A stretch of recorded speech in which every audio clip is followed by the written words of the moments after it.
Have you ever wondered how your inner voice, that self-talk, can influence the energy you radiate and attract?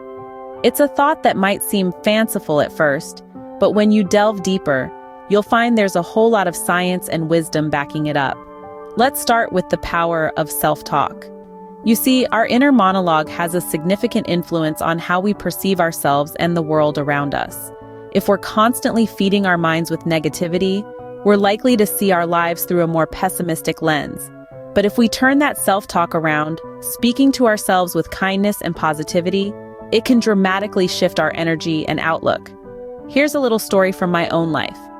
Once upon a time, I found myself stuck in a rut, filled with self-doubt and negativity. The world seemed like a daunting place and I felt powerless. But then I started changing the way I talked to myself. Instead of saying things like, "I can't do this," I started telling myself I can and I will. And you know what? My world started to change. I felt more confident, more energetic, and more capable of tackling life's challenges. Now, this isn't just some anecdotal evidence. This is backed by neuroscience. Bruce Lipton, a renowned biologist, explains how our thoughts can actually influence our brain chemistry. When we engage in positive self-talk, it triggers the release of certain chemicals in our brain that make us feel good, boosting our mood and energy levels. So, what's the takeaway here? It's simple, really. The dialogue we maintain with ourselves plays a crucial role in shaping our energy, and consequently our reality. If we feed our minds with positivity, we'll radiate positive energy, attracting more positivity into our lives. And on that note, let's dive deeper into this concept, moving from the realm of wanting to the realm of having. Remember, the language we use in our self-talk can shape our energy, and in turn, the reality we create for ourselves. Now, let's shift gears and talk about the power of having versus the power of wanting. Picture this. You're standing in a vast field of tall, golden grains, the sun on your face, the wind in your hair, and in the distance, you see an apple tree heavy with ripe, juicy fruit. You want an apple, you can almost taste it. But here's the thing. That apple tree, it's in your field. Those apples, they're already yours. That's the power of having. I remember when I was just a little girl growing up on a farm in the heart of Mississippi. We had this old, gnarled apple tree out back. Each summer, it would bloom with the sweetest apples you ever did taste. But I would spend my days wanting those apples, dreaming about them instead of just reaching up and grabbing one. It wasn't until my mama said to me, "Honey, those apples are already yours. You just gotta reach out and take them." That's when I realized the power of having. Now you might be asking yourself, what's the science behind all this? Well, it's quite simple.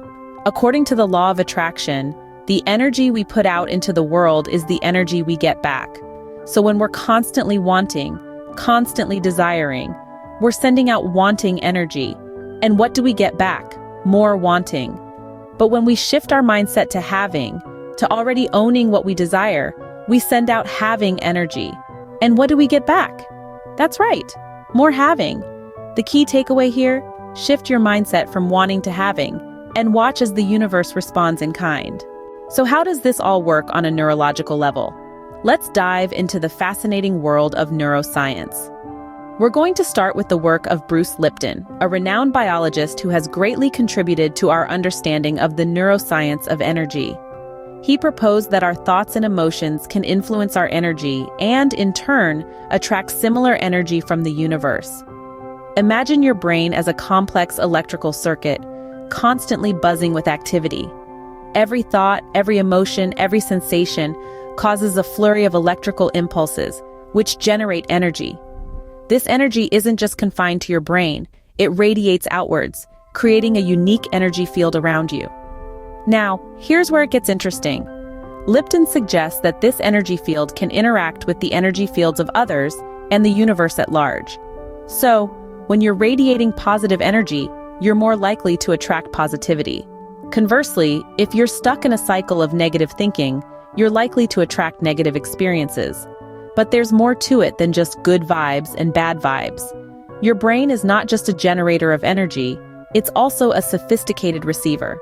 It's constantly tuning into the energy around it, picking up on the signals sent out by others and by the universe.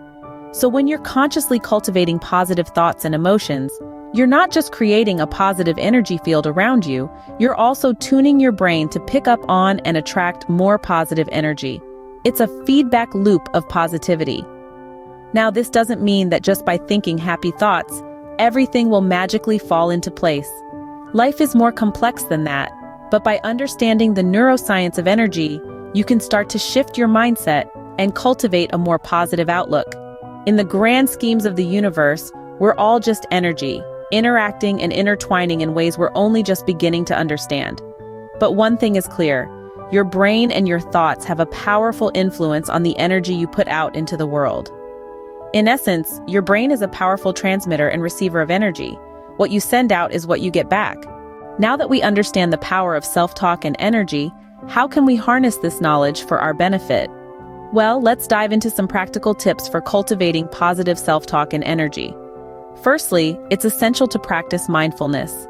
Being mindful means being present and aware of your thoughts and feelings without judgment.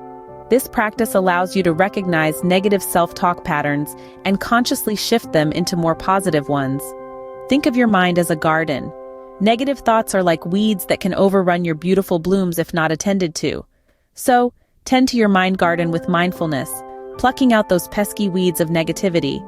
Secondly, use intentional language. Our words are powerful tools that shape our reality. When you catch yourself using words like can't, won't, or don't, pause and rephrase. Instead of I can't do this, try I'm learning how to do this. This simple shift in language can transform your self-talk from disempowering to empowering. Thirdly, make gratitude a daily habit. Gratitude shifts your focus from what's wrong in your life to what's right. It's a powerful energy booster. Start your day by acknowledging 3 things you are grateful for.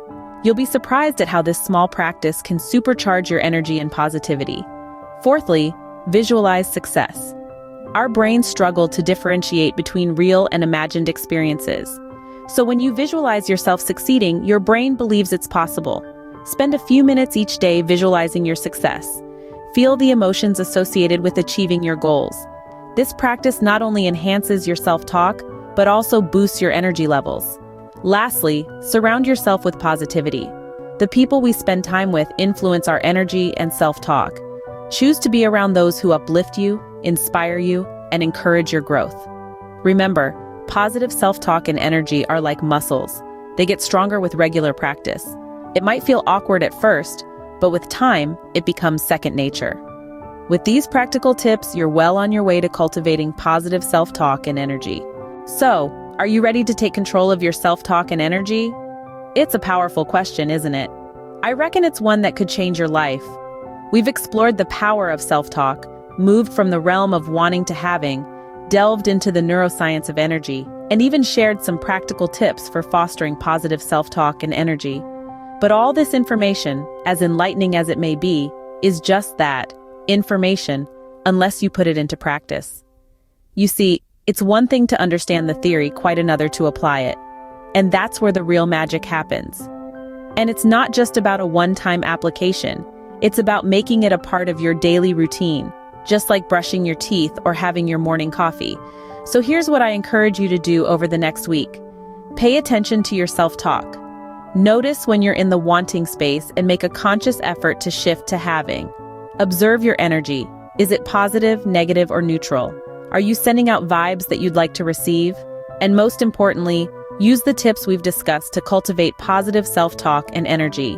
It's not an overnight process, but I promise you, it's worth it. You'll start to see changes, perhaps subtle at first, but gradually growing more pronounced.